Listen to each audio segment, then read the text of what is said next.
أشهد أن محمدا رسول الله. بسم الله والحمد لله والصلاة والسلام على رسول الله sallallahu alayhi wa sallam. Allah de Très-Haut nous dit dans le sens du verset: et on a recommandé à l'être humain d'être bienveillant envers ses parents, et si ils te poussent à m'associer à une chose dont tu n'as pas connaissance, alors ne les obéis pas. Et accompagne-les de la meilleure des façons dans ce monde. Mes chers frères, mes chères sœurs, chaque année, on traite d'un sujet qui est d'une extrême importance, qui est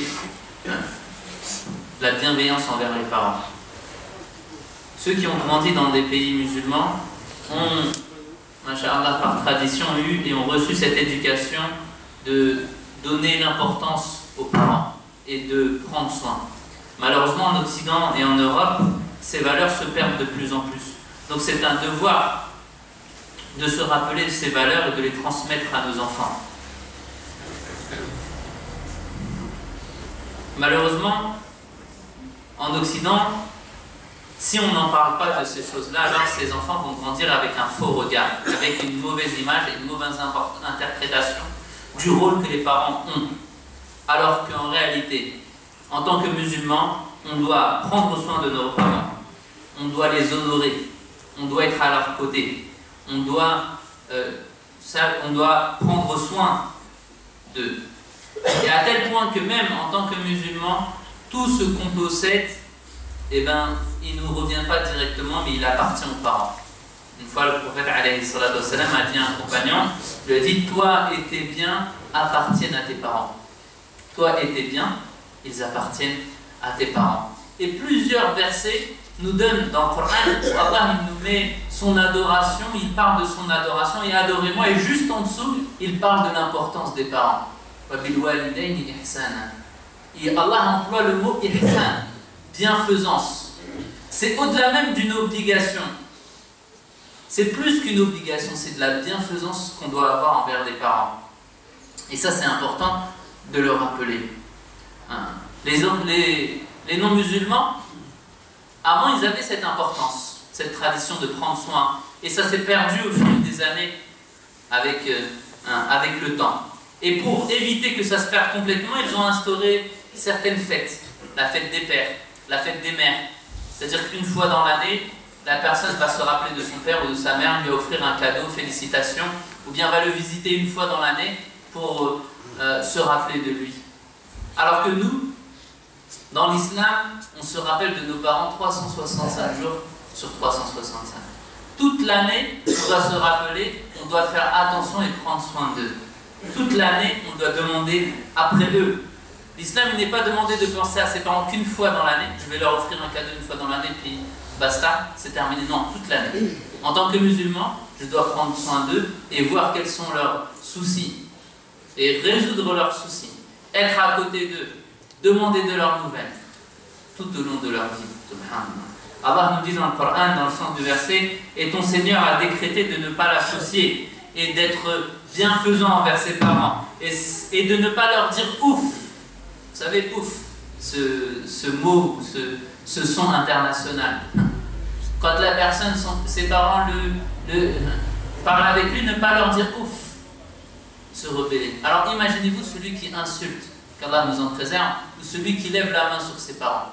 Allah lui dit, juste ouf, tu ne peux pas dire à tes parents. De ne pas les contrarier. De leur dire des bonnes paroles, des paroles douces. Subhanallah. Et une fois qu'ils décèdent, d'invoquer pour eux la miséricorde d'Allah subhanahu wa ta'ala. C'est ça le musulman et la musulmane, c'est ça le croyant et la croyante. Pourquoi? Parce que tes parents, que tu le veuilles ou non, c'est eux qui t'ont fait. C'est eux qui t'ont amené, qui t'ont donné cette éducation, qui t'ont fait grandir. Donc comment est-ce que c'est possible que la personne, elle contrarie, ou bien lève les mains, ou bien elle insulte ses parents? Alors que ce que tu es devenu, c'est grâce à tes parents. Subhanallah. C'est eux qui se sont investis. Et s'ils ont tort, alors ne les contrarie pas. Ou bien essaye de rectifier par sagesse, avec douceur, avec parole généreuse. Et si tu n'arrives pas, laisse-les, ne contrarie pas, ne réponds pas. C'est ça les qualités du musulman et de la musulmane. Subhanallah. Et de faire des invocations pour eux. Comme ils t'ont élevé, comme ils ont réussi à te faire ce que tu es devenu, alors demande à Allah de leur faire miséricorde et de leur pardonner. Car c'est grâce à eux, c'est par leur éducation et ce qu'ils t'ont transmis. Donc c'est pour cela qu'il est inimaginable de dire un jour à ses parents, tais-toi. Tais-toi, scout. C'est pas possible. En tant que musulman et musulmane, c'est pas croyable qu'un enfant ou qu'un dise ça à ses parents. Parce qu'Allah nous dit, ne dites même pas ouf. Et le prophète, alayhi salatu wassalam, pour montrer l'importance des parents, un homme une fois lui demandait, Ya Rasulallah, à qui dois-je tenir compagnie, avec qui je dois être le plus en compagnie? Alors le prophète, alayhi salatu wassalam, lui dit dans le sens, ta mère. Il lui dit qui ensuite? Il lui dit ta mère encore une fois. Et il dit qui ensuite? Il dit ta mère 3 fois. Et ensuite qui? Ton père. Les savants ils nous disent pourquoi le prophète alayhi sallam a donné et a dit 3 fois la mère et 1 fois le père. C'est parce que la mère, elle a sacrifié pour son enfant même avant la naissance de son enfant. Alors que le bébé était dans le ventre de sa mère pendant 9 mois, cette mère n'a pas dormi pendant que le bébé dort. Cette mère n'a pas mangé pendant que le bébé pouvait manger. Cette mère n'a pas bu pendant que l'enfant pouvait boire. Tous ces sacrifices, ils méritent cette bonne compagnie. Et tous ces sacrifices que la mère a fait pour son fils et sa fille, ils méritent ta mère, la compagnie de la mère 3 fois. Subhanallah. Le père, lui, après la naissance, il sacrifie pour son enfant. Donc mes chers frères, mes chères sœurs, il n'est pas possible pour un musulman et une musulmane, il n'est pas possible pour un croyant de se rappeler 1 fois dans l'année de ses parents. Il n'est pas possible d'aller les visiter simplement 1 fois et de leur faire un petit cadeau et puis de ne pas demander de leurs nouvelles. Ça, c'est pas les qualités des musulmans. Non, mes chers frères, mes chères sœurs. 1 fois dans l'année, je vais les visiter et puis leur donner un cadeau. Puis après, ils vont dans leur maison de retraite et puis ils restent entre eux, seuls, avec la solitude, la tristesse. Quel exemple! Alors que notre religion, elle nous demande de quoi? En tant que musulman, je ne dois pas manger si mes parents ne mangent pas. Je ne m'habille pas si mes parents ne sont pas habillés. Je ne suis pas heureux tant que mes parents ne sont pas heureux. Subhanallah. Si tu t'es occupé d'eux, et si tu as été bienveillant envers eux, et si tu as été attentif à leurs besoins, alors, comme tu as agi avec eux, on agira avec toi. Ça, c'est la tradition d'Allah subhanahu wa ta'ala. Si toi, tu as été bienveillant avec tes parents, tu as été à leur attention, tu leur as apporté toute attention, alors tes enfants agiront de la même manière et de la même façon avec toi. Et si c'est le contraire, tu te rappelles d'eux qu'une fois dans la vie, alors à ce moment-là, ils agiront de la même façon. Mes chers frères, mes chères sœurs, les enfants, l'objectif, c'est d'avoir une descendance éduquée. L'objectif, c'est qu'une fois qu'ils grandissent, ils prennent soin de leurs parents. L'objectif, c'est qu'une fois que cet homme, ce père ou cette mère soit décédé, que ses enfants lui fassent des invocations. Avant, les non-musulmans, ils avaient cela aussi. Ils faisaient des enfants, ils avaient plusieurs enfants. Et ça s'est perdu. Ils se sont perdus dans ces traditions jusqu'à ce qu'ils se rappellent 1 fois dans l'année leurs parents. Alors qu'Allah subhanahu wa ta'ala nous dit de prendre soin. Allah a décrété de ne pas l'associer, d'être bienfaisant envers ses parents.